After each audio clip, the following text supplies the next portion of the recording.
Russia sent 150,000 soldiers and 4 brigades toward Pokrovsk lines. Ukraine answered by striking where Russia thought it was untouchable. Before the assault lines could even move, at 5:06 a.m., a Ukrainian FPV drone dropped below 25 meters, slammed into a Russian logistics vehicle less than 5 kilometers from the city. The blast ignited nearly 17,000 liters of fuel, throwing a black smoke column over 120 meters high and locking down a 2-kilometer supply route in seconds. Follow-on fire landed moments later, and the advance stalled before it began. This is not just an urban fight. Nearly 150,000 Russian troops, supported by 4 brigades, T-90M tanks, long-range artillery firing from 20 to 30 kilometers, and Mi-8 helicopters, are pushing to break Ukraine's eastern defensive line. Ukraine is responding with layered drones and precision strikes reaching 40 to 50 kilometers, turning rear areas into front lines. As you watch this unfold, ask yourself, when Ukraine can hit this deep, this fast, where does Russia's safe zone really end? By early morning, pressure was already building around Pokrovsk. From 3 directions, Russian forces began compressing the perimeter, pushing armored columns and infantry toward the city's outer districts. Intelligence estimates placed 148,000 to 158,000 troops in the sector, supported by 4 maneuver brigades, more than 320 armored vehicles, and upgraded T-90M tanks operating in forward groups of 6 to 8 vehicles. Long-range artillery batteries were positioned 24 to 30 kilometers behind the line, capable of sustaining 400 to 500 rounds per day into the contact zone. The first impacts came quickly. At approximately 6:12 a.m., Russian guns opened coordinated fire, saturating industrial areas and road junctions along the eastern edge of the city. Within 15 minutes, Ukrainian FPV drones began appearing at low altitude, often below 30 meters, striking advancing vehicles before crews could dismount. One armored carrier was hit near a residential block, triggering a secondary detonation that scattered debris across a 40-meter radius and forced nearby units to break formation. Russian assault groups continued to move in squads of 8 to 12 soldiers, using rail lines and drainage channels to close distance. The intent was speed, tighten the ring, isolate neighborhoods, and force a collapse through mass. Instead, progress slowed sharply. Ukrainian defenders held multi-level structures and factory zones, channeling attackers into narrow lanes where artillery corrections and drone strikes disrupted movement in cycles lasting 20 to 30 minutes at a time. By midday, advance rates had fallen to less than 300 meters in several sectors. Vehicles stalled under fire. Infantry rotations increased. What was planned as a rapid squeeze became a grinding contest, where numbers met a defense built on timing, terrain, and controlled precision rather than brute force. By the second day, the battle slipped fully into the city. What had started as pressure from the outskirts tightened into close-range contact block by block. Russian units pushed deeper using squads of 10 to 12 soldiers, rotating every 90 minutes to maintain tempo. Artillery continued to fire from 25 to 30 kilometers out, but inside Pokrovsk, heavy guns mattered less than angles, timing, and who controlled the upper floors. Explosions echoed through narrow streets. Shortly after 9:40 a.m., a Ukrainian FPV struck a tracked vehicle attempting to cross an intersection near a factory complex. The blast was compact but decisive, disabling the vehicle and forcing 2 following units to abandon the route. Minutes later, precision artillery landed within 20 meters of a temporary command post, severing communications across that sector for nearly 18 minutes. These were not random hits. Each strike arrived just as movement slowed, just as formations tried to settle. Ukraine kept a fragile lifeline open. A corridor measuring roughly 14 to 16 kilometers remained under constant fire, yet it allowed controlled withdrawals, resupply, and rotation of exhausted units. Ground robots moved ammunition at night. Drone relays stayed airborne for hours, feeding real-time corrections. Russian advances, meanwhile, shrank to 200 to 300 meters per push, often reversed by counterfire before positions could be secured. Urban terrain leveled the numbers. Multi-story buildings, rail embankments, and industrial walls broke sightlines and forced attackers into predictable lanes. FPV drones hovered low, artillery adjusted fast, and every attempt to mass forces triggered another interruption. By evening, several Russian assault groups had spent over 10 hours in contact without achieving a stable foothold. And this is where the question turns toward you. If a city this size can absorb pressure from nearly 150,000 troops and still deny momentum, what happens when the fight stops being about streets altogether? Because while both sides traded ground and explosions here, something else was already moving beyond the map, setting the stage for a strike that would shift the battle far beyond Pokrovsk itself. The turning point did not come from the streets, it came from the air. As fighting dragged on inside Pokrovsk, Russian aviation sharply increased its operational tempo. Mi-8 helicopters were flying extended cycles of 6 to 8 hours per day, supporting troop rotations, emergency resupply, and command coordination for units stretched across a 40-kilometer frontage. Flight routes that once stayed 50 to 60 kilometers behind the line were pushed closer, some dipping to within 35 kilometers, based on the belief that only high-cost cruise missiles could pose a threat at that depth. That calculation failed. Shortly after 4:34 a.m., a Ukrainian FP-1 long-range drone entered contested airspace at an altitude below 55 meters, maintaining radar-shadowed flight for over 18 kilometers. After a brief climb to acquire thermal lock, the drone accelerated into its terminal phase.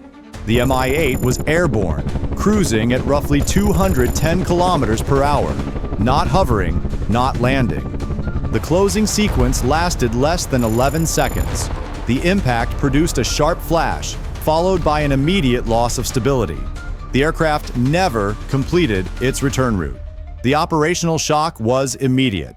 Within 90 minutes, rotary wing flights were suspended across multiple sectors. At least 3 air corridors were temporarily closed.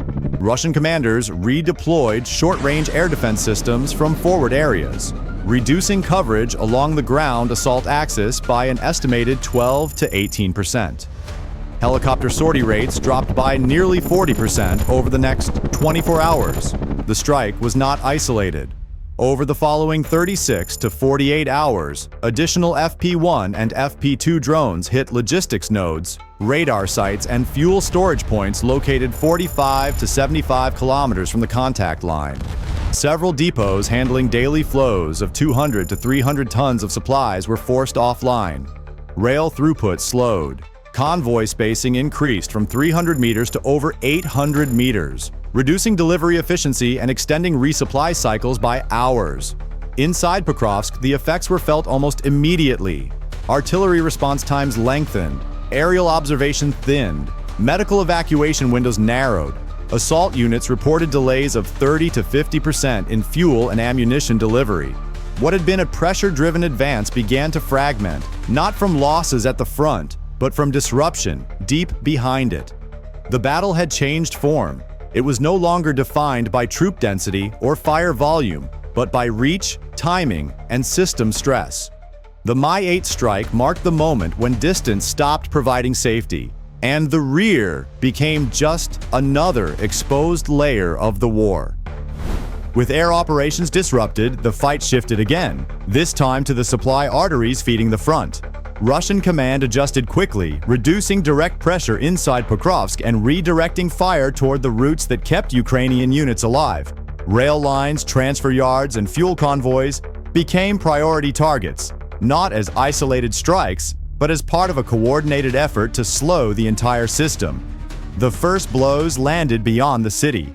Within a single night, artillery and drone strikes hit multiple logistics nodes positioned 25 to 40 kilometers from the front. One fuel convoy carrying nearly 19,000 liters was struck while moving through a secondary road, triggering a fire that blocked the route for over 6 hours. Rail switches feeding the sector were damaged in separate attacks, cutting throughput by an estimated 30% and forcing trains to reroute through longer, exposed paths. Ukraine absorbed the pressure by dispersing. Large depots were broken into smaller caches, holding 5 to 8 tons of supplies each. Convoy size dropped from 10 to 12 vehicles to groups of 3 to 4, moving at irregular intervals. Ground-based drones and autonomous carriers replaced trucks on the final stretches, reducing exposure during daylight hours. Despite this, losses mounted as strike patterns adapted and routes grew predictable under constant surveillance. Long-range fire answered back. Ukrainian forces employed HIMARS and Storm Shadow missiles to reach deep staging zones 40 to 60 kilometers behind Russian lines. Several storage areas handling daily flows of 250 to 350 tons of ammunition and fuel were temporarily disabled. The strikes did not aim for spectacle. They aimed for delay, forcing rerouting, reloading, and repeated pauses across the network. By the end of the phase, the front slowed on both sides. Units waited longer for resupply. Fire missions were rationed. Movement windows narrowed. What emerged was a quieter but more dangerous contest, where control was measured not in ground gained, but in minutes lost. And as both systems strained under pressure, the fight edged closer to its final test, one that would be decided not by force, but by endurance. By late autumn, the battlefield began to turn against movement itself. Heavy rains soaked the ground around Pokrovsk, transforming open fields and secondary roads into deep mud. Tracked vehicles that once crossed these areas in minutes now took 3 to 4 times longer, while wheeled convoys stalled entirely. In several sectors, Russian armored units reported advance speeds dropping to less than 5 kilometers per hour, leaving columns stretched and exposed. Stalled machines became targets. Ukrainian reconnaissance drones loitered overhead, tracking immobilized vehicles for hours. FPV teams were dispatched selectively, striking engines, suspension points, and support trucks rather than leading armor. One disabled vehicle often halted 4 to 6 others behind it, creating compact clusters that were easy to fix and harder to protect. Follow-up fire arrived within 90 to 120 seconds, forcing crews to abandon equipment rather than attempt recovery under pressure. Fog compounded the chaos. Morning visibility frequently dropped below 300 meters, blinding patrols and breaking line-of-sight coordination. Ukrainian units used these conditions to reposition, advancing quietly along concealed routes while enemy surveillance struggled to track movement. Russian reinforcements meant for rapid response lost hours navigating saturated terrain, arriving late or not at all. Psychological pressure grew alongside physical strain. Ukrainian drones hovered low, broadcasting surrender instructions in clear, repeated messages. Isolated squads, often 8 to 14 soldiers at a time, emerged from cover, following guidance under constant observation. In several areas, these surrenders reduced the need for prolonged engagements, freeing units to reposition instead of pressing costly assaults. By the end of the phase, fatigue set in, rotations accelerated, morale thinned, supplies arrived slower, and every movement carried risk. What remained was a front defined less by firepower and more by endurance, where weather, drones, and exhaustion quietly reshaped the balance without a single decisive breakthrough. By this stage, Pokrovsk was no longer just a battlefield. It had become a stress test. After weeks of pressure, both sides were operating at the edge of sustainability. Russian forces continued to funnel reinforcements into the sector, with total personnel rotating through the area surpassing 170,000 over the course of the campaign. Fresh units arrived, but they entered a system already strained by disrupted air support, delayed logistics, and shrinking operational windows. The pace slowed, but the cost did not. Daily artillery expenditure dropped by nearly 35%, not from restraint, but from necessity. Ammunition had to be rationed. Fuel delivery stretched from hours into days. Assault groups that once rotated every 48 hours now remained in contact for 72 hours or more, increasing exhaustion and reducing effectiveness. Small gains came, but they failed to compound. Ukraine's approach remained deliberate. Rather than contest every block, commanders prioritized preserving manpower and time. Mobile defense lines were prepared 10 to 15 kilometers behind the city. while forward units focused on denial rather than control. Drone networks continued to operate almost continuously, with reconnaissance platforms maintaining coverage for 18 to 20 hours per day, feeding real-time adjustments to artillery and strike teams. The result was a stalemate shaped by systems, not bravery. Territory shifted by hundreds of meters, not kilometers. Each move triggered countermeasures. Every pause invited disruption. The city absorbed force without collapsing, while the machinery behind the assault grew slower with each cycle. By the end of this phase, the meaning of Pokrovsk had changed. It was no longer about capturing a node on the map. It was about whether an army could sustain pressure when distance no longer offered safety, when logistics were under constant attack, and when drones turned every layer of the battlefield into a potential front. What unfolded here pointed forward, toward a future where endurance, adaptation, and reach would decide far more than numbers ever could.